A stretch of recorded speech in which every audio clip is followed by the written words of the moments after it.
Hello प्यारे दोस्तों, स्वागत करता हूं आप सभी का अपने प्यारे से यूट्यूब चैनल पावर ऑफ ज्ञान क्लासेस में। तो दोस्तों, आज की इस वीडियो हम बात करने वाले हैं अध्याय 12, जिसका नाम है पृष्ठीय क्षेत्रफल और आयतन। इस चैप्टर के आज हम मोस्ट इंपॉर्टेंट बहुविकल्पीय क्वेश्चन को करने वाले हैं, जो पिछले 4 से 5 सालों से लगातार बोर्ड एग्जाम में पूछे जा रहे हैं और 2026 बोर्ड एग्जाम में पूछे जाने के चांस हैं। तो इस चैप्टर के क्वेश्चन को करने से पहले हम इन फार्मूला को देखेंगे। पहले हम इन फार्मूलों को याद कर लेंगे, फिर उसके बाद हम करेंगे क्वेश्चन। तो सबसे पहले हम देखते हैं फार्मूला। पहला फार्मूला क्या है? घनाभ का पृष्ठीय क्षेत्रफल। घनाभ का पृष्ठीय क्षेत्रफल क्या होता है?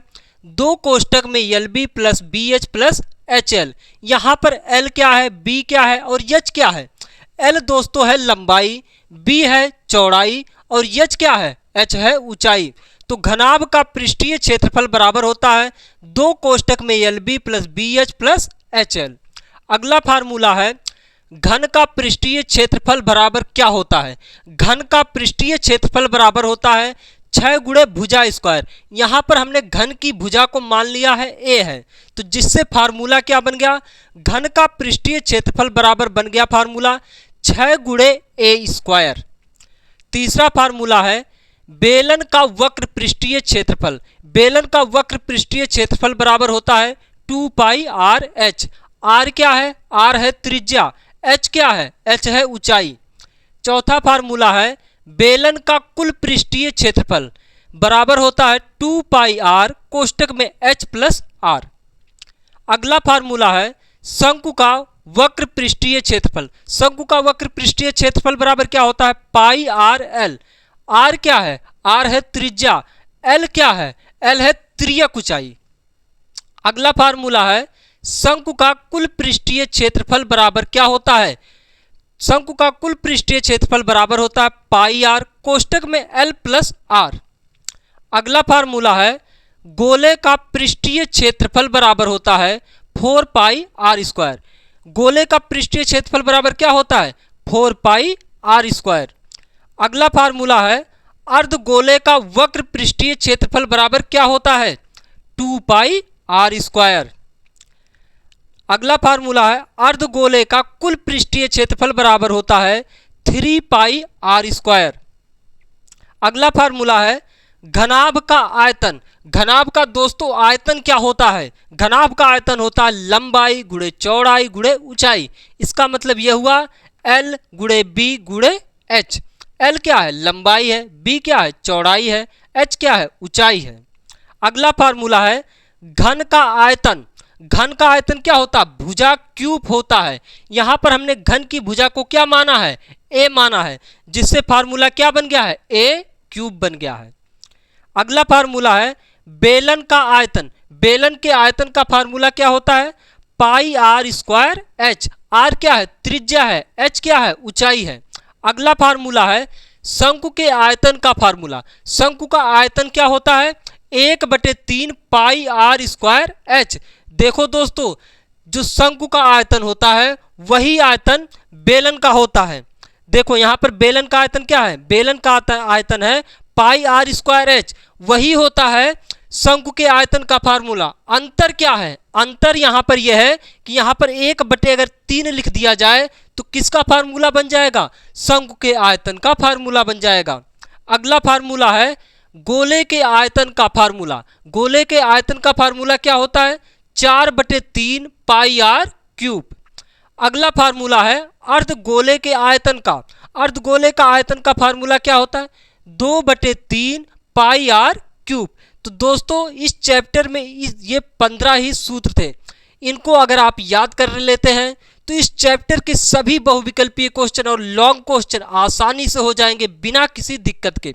एक फार्मूला और याद रख लीजिए दोस्तों। देखो यहाँ पर आया है यल। यल कैसे निकलेगा अगर यल क्वेश्चन में ना दिया हो? तो देखो एल बराबर होता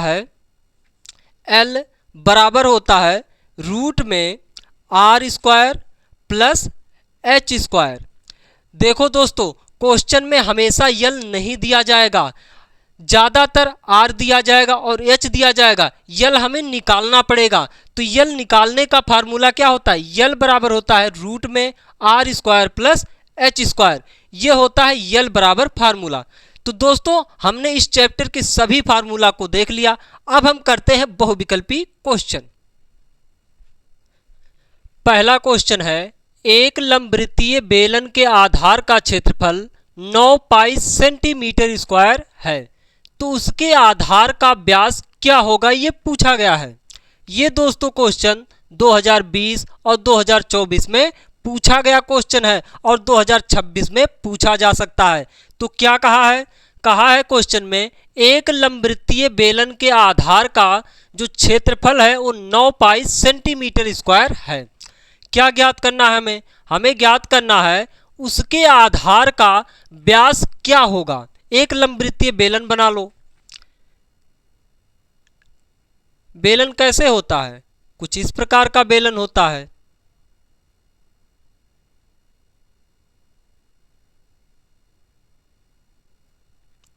ये क्या है? एक बेलन है। क्या कह रहा है क्वेश्चन में? क्वेश्चन में कह रहा है लंबवृत्तीय बेलन के आधार का क्षेत्रफल जो है वो 9 पाई सेंटीमीटर स्क्वायर है। आधार का क्षेत्रफल, यहाँ पर आधार क्या है? ये दोस्तों आधार है। ये क्या है? ये आधार है। किसका? बेलन का। बेलन का आधार का क्षेत्रफल दिया गया है। कितना दिया गया है? 9 पाई सेंटीमीटर स्क्वायर। बेलन के आधार का क्षेत्रफल कितना दिया गया है? 9 पाई सेंटीमीटर स्क्वायर। 9 पाई दिया गया है। वास्तव में दोस्तों क्या दिया गया है? यहां पर ध्यान से देखो। देखो ये क्या है? लंबवृत्तीय बेलन का आधार है। और आधार होता कैसे है? जो लंबवृत्तीय बेलन है उसका आधार है कैसा? एक वृत्त के आकार का है। इसका मतलब यह हुआ यहां पर हमें वृत्त का क्षेत्रफल दिया गया है।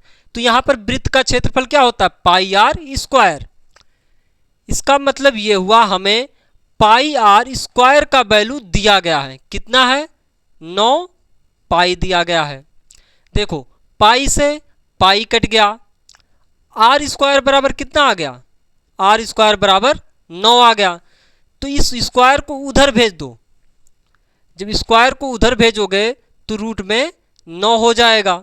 तो आर बराबर क्या आ जाएगा? 9 का वर्गमूल निकाल लो। 9 का वर्गमूल कितना होता है? 3। ये दोस्तों क्या आ गया? ये आ गया इसके आधार का त्रिज्या। किसके आधार का? बेलन के आधार का।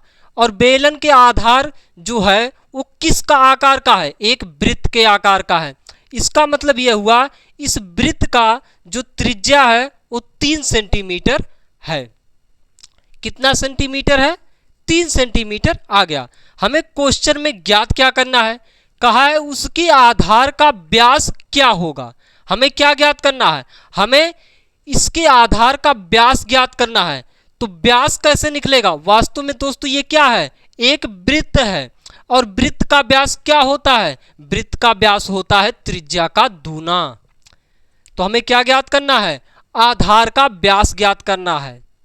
आधार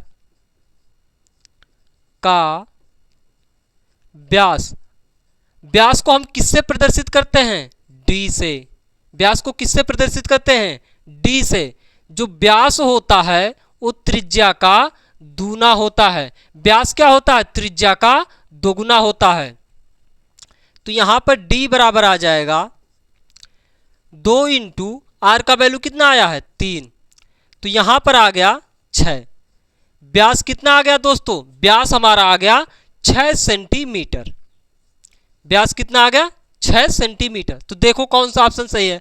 पहला नहीं, दूसरा नहीं, तीसरा नहीं, चौथा ऑप्शन हमारा सही हो गया। तो दोस्तों ऐसे ही क्वेश्चन बोर्ड एग्जाम 2026 में पूछे जाएंगे। इस क्वेश्चन को एक बार फिर से देख लो।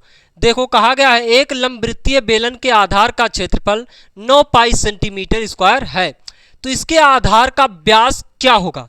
देखो हमने एक लंबवृत्तीय बेलन बना लिया। तो यहाँ पर हमें बेलन के आधार का जो क्षेत्रफल दिया गया है वो 9 पाई दिया गया है। तो हमने सोचा जो यहाँ पर जो आधार है उसका क्षेत्रफल 9 पाई दिया गया है।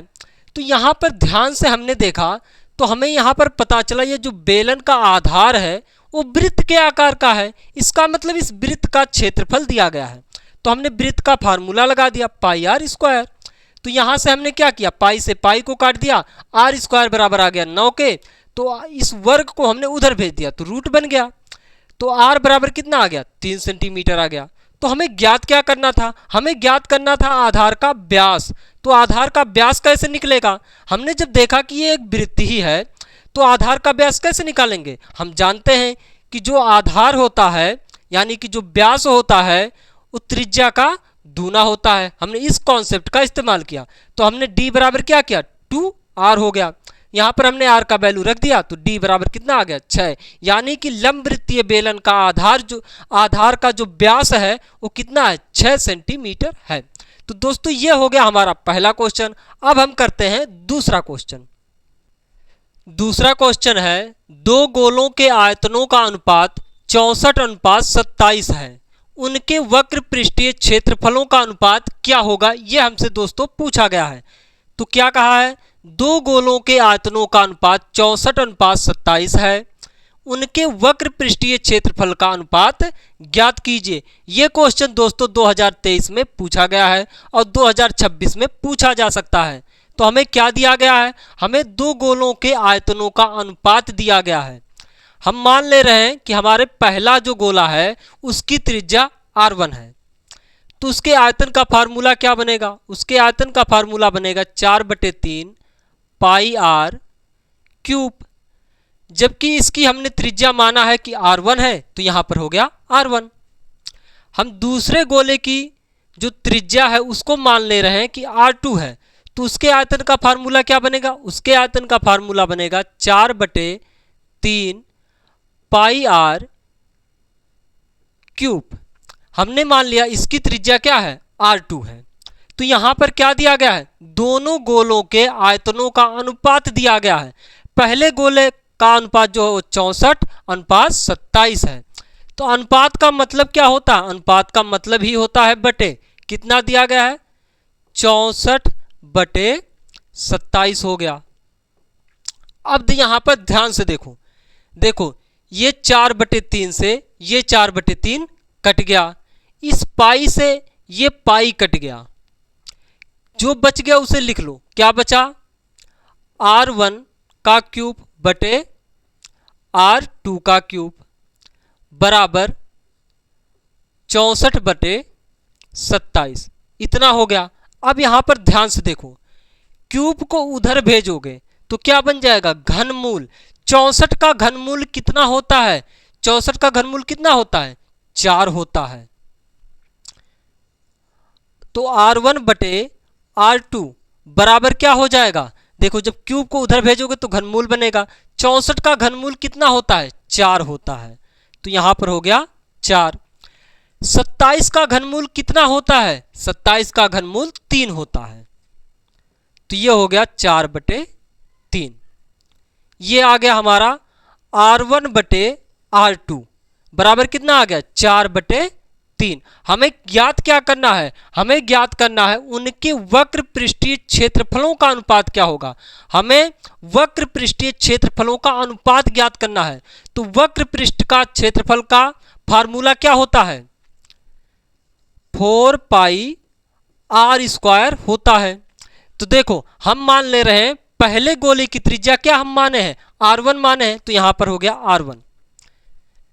दूसरे गोले की त्रिज्या हम क्या माने हैं, r2 माने हैं, तो उसका वक्र पृष्ठीय क्षेत्रफल का फार्मूला क्या बनेगा, 4 पाई r2 का स्क्वायर, यह बन गया फार्मूला। हमें इसका अनुपात ज्ञात करना है। अनुपात कैसे ज्ञात करेंगे, यहां पर ध्यान से देखना, बहुत आसानी से निकलेगा। देखो 4 पाई से 4 पाई कट गया, क्या बचा, r1 का स्क्वायर बटे r2 का स्क्वायर, क्या बचा है, r1 का स्क्वायर बटे r2 का स्क्वायर, ये बचा है। अगर इसको हम लिखना चाहें तो कैसे लिख सकते हैं, अगर हम इसको लिखना चाहें तो ऐसे लिख सकते हैं या नहीं, दोस्तों बताना जरूर। इसको लिखना चाहें हम ऐसे लिख सकते हैं या नहीं, ऐसा लिख सकते हैं। तो देखो दोनों पर वर्ग था, इसलिए हमने इनको कोष्टक में बनाया और एक बार वर्ग लिख दिया ऊपर। इसका मतलब ये हुआ कि R1 का स्क्वायर और R2 का स्क्वायर हो रहा है। अब देखो R1 बटे R2 का वैल्यू कितना है, R1 बटे R2 का वैल्यू है 4/3। तो यहां पर R1 बटे R2 का वैल्यू रख लो, ये हो गया 4/3 का स्क्वायर। अब इसका वर्ग ज्ञात कर लो। जब ये वर्ग इस पर आएगा तो क्या हो जाएगा, 4 चौक के 16, ये हो गया 16 बटे, जब ये वर्ग इस पर आएगा तो 3 तियां 9 हो जाएगा, ये हो गया 16/9। इसका मतलब ये हुआ कि जो वक्र पृष्ठीय क्षेत्रफल का अनुपात है वो कितना है, 16:9। क्या है, 16:9। अनुपात का मतलब ही तो होता है बटे, तो क्या है अनुपात, 16:9। तो हमारा कौन सा ऑप्शन सही हो जाएगा, पहला नहीं, दूसरा भी नहीं, तीसरा 9:16 नहीं, 16:9 होना चाहिए। ये हमारा डी ऑप्शन सही हो गया। तो ये हो गया दोस्तों हमारा दूसरा क्वेश्चन। अब हम करते हैं तीसरा क्वेश्चन। तीसरा क्वेश्चन है, यदि समान त्रिज्या r के दो अर्धगोलों को उनके आधारों से जोड़ा जाता है तब नए ठोस का वक्र पृष्ठीय क्षेत्रफल क्या होगा, ये दोस्तों पूछा गया है। ये क्वेश्चन 2023 में पूछा गया क्वेश्चन है। तो क्या कहा है, ध्यान से सुनना। यदि समान त्रिज्या r के दो अर्धगोलों को उनके आधारों से जोड़ा जाता है तब नए ठोस का वक्र पृष्ठीय क्षेत्रफल क्या होगा, यह हमें ज्ञात करना है। तो यहां पर ध्यान से देखो क्या कहा है, समान त्रिज्या r के दो अर्धगोले, तो दो यहां पर अर्धगोला बनाओ और उनको आधारों से मिला दो, तो देखो क्या बनता है। तो देखो यहां पर ध्यान से, एक अर्धगोला ये हो गया हमारा, एक अर्धगोला ये हमारा हो गया और दूसरा अर्धगोला हम यहां पर बना लेते हैं। और दोनों की त्रिज्या तो जो दोस्तों है वो समान है। क्या कहा है यहां पर, समान त्रिज्या r के दो अर्धगोले, यानी कि दोनों की त्रिज्या समान ही है। तो दूसरा अर्धगोला हमारा कुछ इस प्रकार से बन गया। ये दो अर्धगोले बन गए। क्वेश्चन में क्या कहा है उनके आधारों से जोड़ा जाता है। क्या कहा, यदि समान त्रिज्या r के दो अर्धगोलों को उनके आधारों से जोड़ा जाता है तब नए ठोस का वक्र पृष्ठीय क्षेत्रफल क्या होगा। अब देखो दोस्तों, इसका आधार ये है, इस गोले का आधार क्या हो, यही है, और इस अर्धगोले का आधार क्या है, ये है। अगर इन दोनों को हम मिला देंगे, तो क्या बन जाएगा, एक गोला बन जाएगा। ध्यान से देखो यहां पर, अगर इन दोनों अर्धगोलों को अगर हम आपस में मिला देते हैं तो क्या बन जाएगा, वास्तव में एक गोला बनकर तैयार होगा।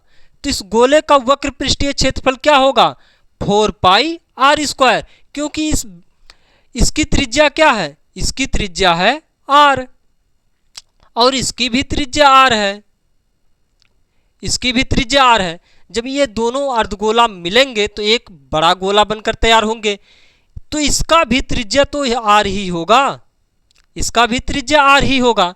तो इस गोले का वक्र पृष्ठीय क्षेत्रफल क्या होगा, 4πr²। तो देखो कौन सा ऑप्शन हमारा सही होगा, पहला 4πr², हाँ पहला ही हो गया, ना तो दूसरा होगा, ना तो तीसरा होगा और ना ही चौथा होगा, ये पहला ही हो जाएगा हमारा 4πr²। तो दोस्तों ये हो गया हमारा तीसरा क्वेश्चन। अब हम करते हैं अगला क्वेश्चन। चौथा क्वेश्चन है, 1/2 सेंटीमीटर व्यास वाले किसी ठोस अर्धगोले का संपूर्ण पृष्ठीय क्षेत्रफल होगा। क्या कहा है क्वेश्चन, ध्यान से समझना। 1/2 सेंटीमीटर व्यास वाले किसी ठोस अर्धगोले का संपूर्ण पृष्ठीय क्षेत्रफल क्या होगा, ये हमें ज्ञात करना है। ये क्वेश्चन दोस्तों 2023 और 2024 में पूछा गया है, 2025 में नहीं पूछा गया है। इसका मतलब ये हुआ ये क्वेश्चन 2026 में जरूर पूछा जाएगा। तो दोस्तों इस क्वेश्चन को ध्यान से देखना। कहा 1/2 सेंटीमीटर व्यास वाले किसी ठोस अर्धगोले का संपूर्ण पृष्ठीय क्षेत्रफल हमें ज्ञात करना है। तो जो दिया गया है पहले उसे लिख लो। क्या दिया गया है? अर्धगोले का व्यास 1/2 दिया गया है। क्या दिया गया है? अर्धगोले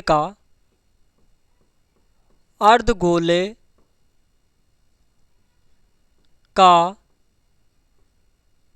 व्यास क्या दिया गया है? 1/2 दिया गया है। अर्धगोले का व्यास क्या दिया गया है? 1/2 दिया गया है। हमें निकालना क्या है? हमें निकालना है अर्धगोले का संपूर्ण पृष्ठीय क्षेत्रफल। क्या निकालना है? अर्धगोले का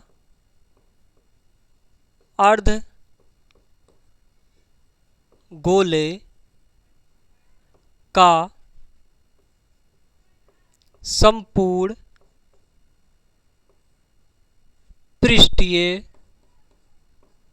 पृष्ठीय क्षेत्रफल। हमें क्या ज्ञात करना है? हमें ज्ञात करना है अर्धगोले का संपूर्ण पृष्ठीय क्षेत्रफल। संपूर्ण कहा जाए या फिर कुल कहा जाए, बात एक ही है। तो हमें क्या ज्ञात करना है? अर्धगोले का संपूर्ण पृष्ठीय क्षेत्रफल। अर्धगोले का कुल पृष्ठीय क्षेत्रफल क्या होता है? 3πr²। ये होता है फार्मूला। तो यहां पर हमें किसकी जरूरत है? हमें त्रिज्या की जरूरत है। यहां पर व्यास दिया गया है तो त्रिज्या निकाल लो। त्रिज्या कैसे निकालेंगे? अगर व्यास का आधा कर दो तो क्या मिलेगा? हमें त्रिज्या मिलेगा, क्योंकि जो व्यास होता है वो त्रिज्या का क्या होता है? 2 गुना होता है। अगर हम व्यास का आधा कर दें तो हमें क्या मिल जाएगा? त्रिज्या मिल जाएगा। तो यहां से r बराबर निकाल लो। r का वैल्यू कैसे निकलेगा? इसका आधा कर दो, 1/2 को 2 से भाग कर दो, जो आएगा वही हमारा क्या हो जाएगा? त्रिज्या हो जाएगा। तो यहां पर देखो, इस 2 का इस 2 के साथ गुणा हो जाएगा तो क्या हो जाएगा? 1/4 हो जाएगा। तो त्रिज्या हमारा कितना निकल गया? 1/4। तो यहां पर त्रिज्या की जगह पर रख लो, अर्धगोले का संपूर्ण पृष्ठीय क्षेत्रफल निकल जाएगा। तो ये हो गया 3π गुणे r का वैल्यू कितना है? 1/4। 1/4 हो गया, इसका हो गया स्क्वायर। ये हो गया 3π गुणे 1/4 का वर्ग करोगे कितना होगा? 1/16 हो जाएगा। अब देखो इसका गुणा कर लो, कितना आ जाएगा? 3π/16। देखो यहां पर पाई का वैल्यू मत रखो। क्यों नहीं रखना है हमें पाई का वैल्यू? यहां पर ध्यान से देखो, ऑप्शन में हर जगह पाई दिया गया है, इसलिए पाई का वैल्यू मत रखो, क्योंकि हर जगह ऑप्शन में क्या दिया गया है? पाई दिया गया है, इसलिए आंसर पाई में लाओ। तो कितना आ गया? 3π/16 सेंटीमीटर स्क्वायर। तो अर्धगोले का संपूर्ण पृष्ठीय क्षेत्रफल बराबर क्या हो जाएगा? 3π/16 सेंटीमीटर स्क्वायर। तो देखो कौन सा ऑप्शन हमारा सही हो गया? पहला नहीं होगा, दूसरा क्या है? 3/16 पाई क्या है? 3π/16। ये हमारा दूसरा ऑप्शन सही हो गया। 3π/16 centimetre square, same to same हमारा आंसर मिल गया। तो ये दूसरा ऑप्शन हमारा सही हो गया। तो ये हो गया दोस्तों हमारा चौथा क्वेश्चन। अब हम करते हैं पांचवा क्वेश्चन। पांचवा क्वेश्चन है, एक बेलन के आधार की त्रिज्या 3.5 सेंटीमीटर है। यदि उसकी ऊंचाई 8.4 सेंटीमीटर हो तो उसका वक्र पृष्ठीय क्षेत्रफल क्या होगा? ये क्वेश्चन दोस्तों 2024 में पूछा गया क्वेश्चन है। तो जो दिया गया है पहले उसे लिख लो, फिर जो ज्ञात करना है उसे हम बाद में ज्ञात कर लेंगे। तो क्या दिया गया है? बेलन के आधार की त्रिज्या 3.5 सेंटीमीटर दिया गया है। बेलन की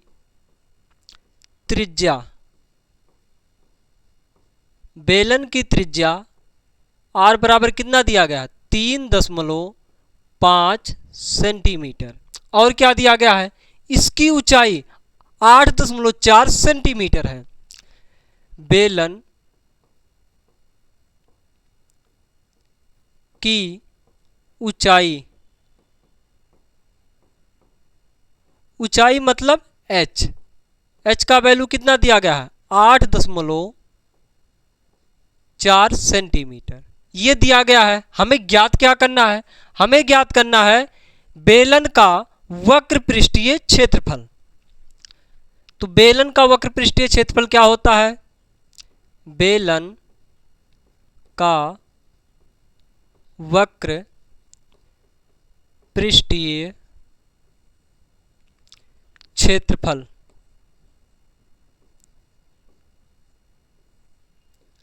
बराबर बेलन का वक्र पृष्ठीय क्षेत्रफल का फार्मूला क्या होता है 2 पाई आर एच। ये होता है बेलन के वक्र पृष्ठीय क्षेत्रफल का फार्मूला 2 पाई आर एच।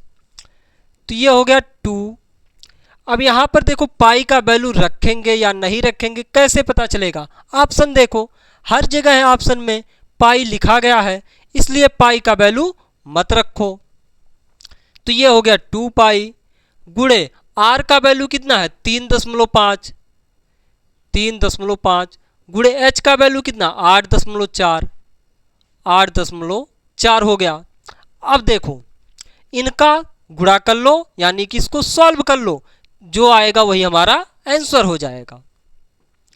तो देखो 2 का गुणा जब 3.5 में करोगे तो क्या हो जाएगा, देखो 35 दूना क्या होता है 70, 35 दूना क्या होता है 70, एक अंक बाद दशमलव है तो एक अंक बाद दशमलव लगा दो, ये हो गया पाई, पाई क्योंकि इसके साथ लिखा गया है लिख दो, गुणे 8.4 ये हो गया।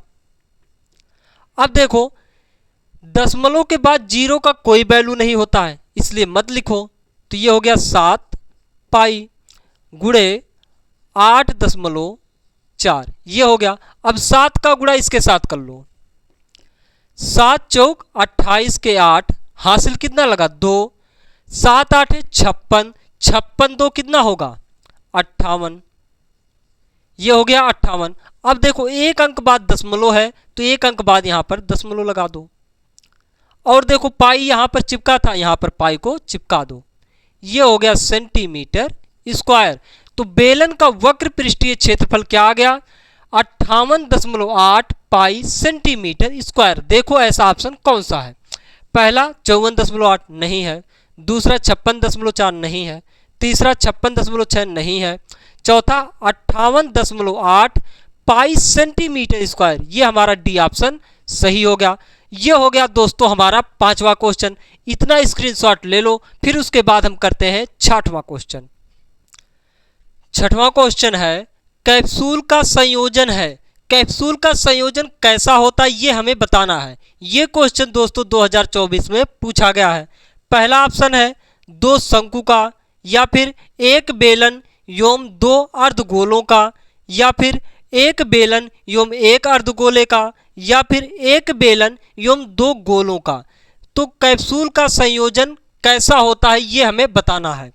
तो देखो कैप्सूल होता कैसा है, कैप्सूल कैसा होता है दोस्तों, कैप्सूल कुछ इस प्रकार का होता है। ध्यान से देखना दोस्तों कैप्सूल कैसा होता है।